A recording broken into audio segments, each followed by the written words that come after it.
ছাত্ৰ ছাত্ৰীসকল non-stop study চেনেলটোলৈ তোমালোকক স্বাগতম জনাইছোঁ। এই চেনেলটোৰ যোগেৰে পঞ্চম শ্ৰেণীৰ পৰা দশম শ্ৰেণীলৈ আমি সকলো বিষয়ৰে পাঠসমূহ আলোচনা কৰিম। ইয়াৰ উপৰি সাধাৰণ জ্ঞান আৰু মহৎ লোকৰ জীৱনীৰ বিষয়েও আলোচনা কৰিম। সেই ভিডিঅ'সমূহ সময়মতে পাবৰ বাবে চেনেলটো ছাবস্ক্ৰাইব কৰি থবা আৰু কাষতে থকা বেল আইকনটো দবাই থবা। আজি আমি পঞ্চম শ্ৰেণীৰ প্ৰথম পাঠৰ অসম আমাৰ ৰূপহীৰ ছেকেণ্ড পাৰ্ট অৰ্থাৎ দ্বিতীয় অংশটো আৰম্ভ কৰিম।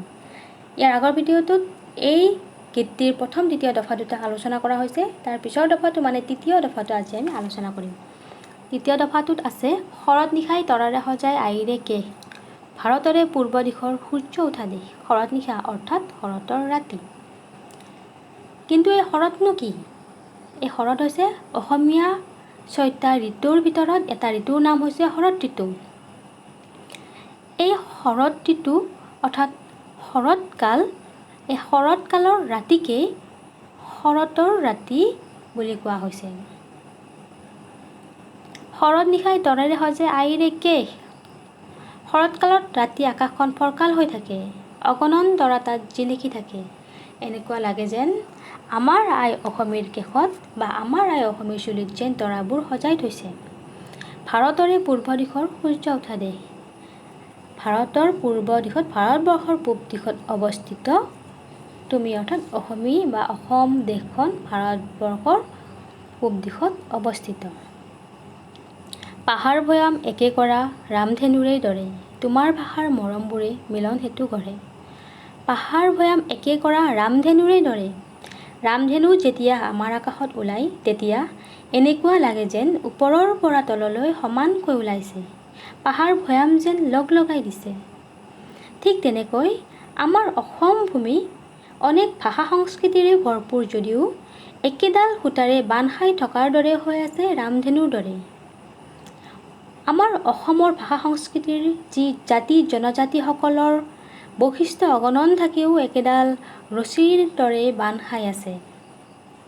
পাহাৰ ভৈয়াম একে কৰা ৰামধেনুৰ দৰে মানুহৰ যি ভাষাৰ মৰমবোৰ, এই ভাষাৰে আৰু এই মৰমবোৰেৰে মিলনৰ সেতু গঢ়িছে। ইয়াৰ পিছত আছে লহিত দৰে বহল পাৰক পণিপাত কৰোঁ, জন্ম ললোঁ ইয়াতেই ইয়াতেই যেন মৰোঁ। লহিত্য মানে হৈছে লুইত। ব্ৰহ্মপুত্ৰৰ আন এটা নাম হৈছে লুইত। এই লহিত্যৰ বহল পাৰক পণিপাত কৰোঁ অৰ্থাৎ লুইতৰ বহল পাৰ দুটাক প্ৰণাম কৰাৰ কথা গীতিকাৰে কৈছে। জন্ম ললোঁ ইয়াতেই যেন মৰোঁ। আৰু ইয়াতেই জন্ম লৈছে মানে অসম ভূমিতেই জন্ম লৈছে আৰু অসম ভূমিতেই মৰিবও বা তেওঁৰ মৃত্যু কামনা কৰিছে। কিন্তু কিয় তেওঁ লহিত্যৰ বহল পাৰক পণিপাত কৰাৰ কথা কৈছে? এইকাৰণে কৈছে যে অসমৰ সোঁমাজেৰে বৈ যোৱা ব্ৰহ্মপুত্ৰ নদীয়ে অসমক দুভাগত ভাগ কৰিছে আৰু এই দুয়োটা ভাগত সমাজ সাংস্কৃতিক দিশত গঢ় দি তোলাত ব্ৰহ্মপুত্ৰৰ ভূমিকা যথেষ্ট আছে। তাৰোপৰি এই দুই পাৰৰ মাটিত পলস পেলোৱাত বা খেতি পথাৰৰ মাটিত উৰ্বৰা কৰাৰ ব্ৰহ্মপুত্ৰৰ ভূমিকা যথেষ্ট। ইয়াৰ উপৰি দুয়োটা পাৰকে সৌন্দৰ্যময় কৰি তুলিলে ব্ৰহ্মপুত্ৰ নদীখনে। সেয়ে তেওঁ অৰ্থাৎ গীতিকাৰে ব্ৰহ্মপুত্ৰৰ দুয়োটা পাৰকে প্ৰণাম জনাইছে। জন্ম ললোঁ ইয়াতেই যেন মৰোঁ। আৰু এই অসমীয়া আইৰ বুকুতেই জন্ম লৈছে যিহেতু এই অসমীয়া আইৰ বুকুতেই মৰিবও হেঁপাহ কৰিছে। পাম ক'ত এনে মধুৰ ৰূপৰ সমাৱেশ, ভাৰতৰে পূৰ্ব দিশৰ সূৰ্য উঠা দেশ। পাম ক'ত? গীতিকাৰে কৈছে এনেকুৱা এখন ঠাই বা এনেকুৱা এখন ৰূপ সৌন্দৰ্যৰে ভৰপূৰ হৈ থকা অসম ভূমিৰ দৰে ক'ত এনেকুৱা এখন ঠাই আৰু পাম? ক'তো নাপাওঁ। সেয়ে ইয়াতেই মই যিহেতু জন্ম লৈছোঁ আৰু ইয়াতেই যাতে মই মৰোঁ, সেয়ে তেওঁ এই কবিতা ফাঁকিৰ বা এই গীত ফাঁকিৰ জৰিয়তে কৈছে। এই গীতটিৰ ভাৱাৰ্থ ইমানেই, এই দফাটোৰ ভাৱাৰ্থ ইমানেই। এই গীতটিৰ ৰচক হৈছে ডক্টৰ ভূপেন হাজৰিকা।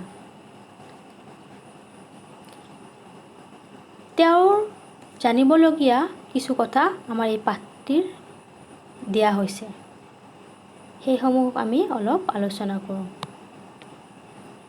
ডক্টৰ ভূপেন হাজৰিকাৰ জীৱনপঞ্জী। 1926 চন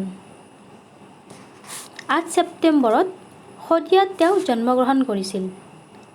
তেওঁৰ পিতৃৰ নাম আছিল নীলকান্ত হাজৰিকা আৰু মাতৃৰ নাম আছিল শান্তিপ্ৰিয়া হাজৰিকা। 1930 চন 5 বছৰ বয়সতে গুৱাহাটীৰ কটন কলেজিয়েট স্কুলৰ সভাত প্ৰথম গীত পৰিৱেশন কৰিছিল। 1937 চনত জয়মতী বোলছবিৰ বাবে দুটি গীত বাণীবদ্ধ কৰিছিল। 1937 চনত কুসুম্বৰ পুত্ৰ শ্ৰীশংকৰ গুৰুৱে ধৰিছিল নামৰে টান ৰচিত প্ৰথম গীত। 1939 চনত ইন্দ্ৰমালতী ছবিত অভিনয় আৰু মইনা কেতিয়া আহিলি তই গীতটি পৰিৱেশন কৰিছিল।